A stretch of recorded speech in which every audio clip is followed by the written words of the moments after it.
দিন কিংবা রাত প্রতিনিয়তই শত শত নৌকায় লুট করা হচ্ছে পাথর। গেল কয়েক মাসের অবৈধ এ কার্যক্রমে নদীর তলদেশে সৃষ্টি হয়েছে বড় বড় গর্ত, নষ্ট হয়েছে জলের স্বচ্ছতাও।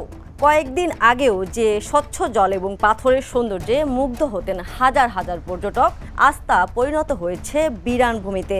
প্রভাবশালী চক্রের লুটপাটে বদলে গেছে সিলেটের ভোলাগঞ্জে সাদা পাথরের সেই চিরচেনা সৌন্দর্য। এদিকে পাথর তোলার প্রতিবাদে যেখানে তোলপাড় সৃষ্টি হয়েছে বিভিন্ন মহলে, সেখানেই কিনা পাথর লুটপাটের সমর্থন করলেন চরমোনাই পীর। এ যেন নিজের পায়ে কুড়াল মারার মতনই একটি ঘটনা। ভিডিওটি যদিও ছিল আগস্ট 2024 সালের, তবে বর্তমান প্রেক্ষাপটের সঙ্গে মিলে যাওয়ায় মুহূর্তে ভাইরাল হয়ে গেছে সে ভিডিও। 2019 সনে আওয়ামী লীগ ফ্যাসিস্ট সরকার ভারতের একটা এজেন্ডা বাস্তবায়ন করছে যে বাংলাদেশ থেকে পাথর তোলা যাবে না। আমরা মনে করি পরিবেশের নামে আজকে পাথর উত্তোলনের বন্ধ যে করছে, এটা আসলে পরিবেশ কিছু না। এগুলোর মূল হলো ভারতকে খুশি করা এবং আমাদের মুদ্রা বিদেশে পাচার করা। ভারত থেকে প্রতি বছর $5 মিলিয়ন পাথর আনা হয় এবং সেটা নিম্নমানের পাথর, অথচ আমাদের দেশ থেকে, আমাদের ভূখণ্ডর থেকে আমরা পাথর তুলতে পারি। সেই ব্রিটিশ থেকে আজ পর্যন্ত 2019 পর্যন্ত পাথর উত্তোলন হচ্ছিল, তখন পরিবেশ নষ্ট হয় নাই। হঠাৎ করে 2019 সনে সব পরিবেশ নষ্ট হয়ে গেছে, এটা মানা যায় না। আমি মনে করি এটা ভারতের চক্রান্ত, এটা ভারতের ইশারায় করা হয়েছে। তারা যেন তাদের নিম্নমানের পাথর আমাদের দেশে বিক্রি করতে পারে, এর জন্য আমাদের পাথর তুলতে বাধা দিয়ে মাত্র তাদের ভিতর থেকে পাহাড় কেটে আমাদের দেশে পাথর তারা এক্সপোর্ট করতেছে, অথচ তাদের পাথরের পাহাড় কাটলে পরিবেশ নষ্ট হয় না, আর আমাদের নদীর থেকে পাথর তুলে পরিবেশ নষ্ট হবে কেন? বরং পাথর না তোলার কারণে পরিবেশ নষ্ট হয়ে গেছে। যেমন নদীগুলো ভরাট হয়ে গেছে, নদী ভরাট হওয়ার কারণে সেখানে বন্যা সৃষ্টি হচ্ছে। আপনি দেখেছেন যে সুনামগঞ্জ, সিলেটে কখনোই বন্যা হতো না, এখন বন্যা সৃষ্টি হওয়ার কারণটা কি? দ্রুত গতিতে পানি না নামার কারণ। আর পানি নামবে কিভাবে? যেহেতু পাথর ভরে গেছে আর উত্তোলন করতে বাধা দেওয়া হয়েছে। আমি মনে করি আমাদের দেশকে ডুবিয়ে মারার একটা চক্রান্ত চলতেছে। এটা শুধু পাথর উত্তোলন নিষেধ নয়, বরং প্রতি বছর যেন আমাদের দেশের মানুষ পানিতে ডুবে মরতে পারে তারও একটা ব্যবস্থা করা হয়েছে। কাজে এর থেকে আমরা পরিত্রাণ চাই।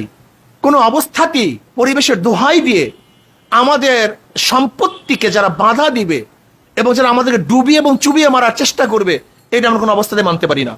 আমি অন্তর্বর্তী সরকারকে বলবো, আপনি অচিরেই পাথর তোলার অনুমতি প্রদান করুন। আর যদি আপনি অনুমতি প্রদান না করেন তাহলে আমি মনে করব আপনিও ভারতের চাপে নতি স্বীকার করেছেন। যেহেতু এটা ভারত আমাদেরকে এই আইন করতে বাধ্য করেছে, এটা দেশীয় কোনো আইন হতে পারে না। দেশের লস করে, দেশের ধ্বংস করে, দেশকে ডুবিয়ে পরিবেশের দোহাই দিয়ে আজকে পাথর উত্তোলন বন্ধ করার আইন, এটা বাংলাদেশের স্বার্থে হতে পারে না, বরং এটা ভারতের স্বার্থেই হতে পারে। পর্যটক ও স্থানীয়দের দাবি, ভোলাগঞ্জের মোহনীয় সৌন্দর্য আর নেই, আছে কেবল ঢলের পানি আর মরুভূমি। এলাকাবাসীরা জানান, বর্তমানে পাথর আর দেখা যায় না, শুধু বালি আর পানি চোখে পড়ে। 3-4 মাসের মধ্যেই সব পাথর শেষ হয়ে যাবে বলে ধারণা তাদের। পর্যটন সংশ্লিষ্টদের অভিযোগ, এভাবে চলতে থাকলে দর্শনীয় স্থানের তালিকা থেকে মুছে যাবে সিলেটের সাদা পাথরের নাম।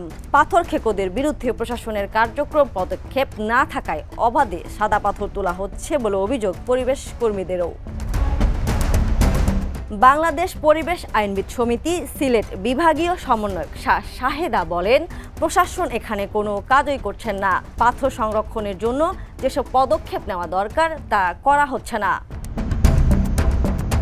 এদিকে বিভিন্ন মহলের রোষানলে পাথর লুট ও চাঁদাবাজির অভিযোগে সিলেটের কোম্পানীগঞ্জ উপজেলা বিএনপির সভাপতি শাহাবুদ্দিনের দলীয় সব পদ স্থগিত করা হয়েছে।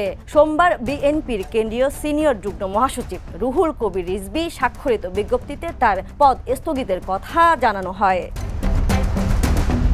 শাহাবুদ্দিন সিলেট জেলা বিএনপির সহসভাপতিও। পরিবর্তে কোম্পানীগঞ্জ উপজেলা বিএনপির সহসভাপতি আব্দুল মান্নানকে ভারপ্রাপ্ত সভাপতি হিসেবে দায়িত্ব দেওয়া হয়েছে। পরবর্তী নির্দেশ না দেওয়া পর্যন্ত এই সিদ্ধান্ত কার্যকর থাকবে বলে বিজ্ঞপ্তিতে উল্লেখ করা হয়। দেশের অন্যতম প্রাকৃতিক পর্যটন কেন্দ্র সিলেটের সাদা পাথর, কিন্তু পাথর লুটের কারণে গেল 2 মাসে তা পরিণত হয়েছে মরুভূমিতে।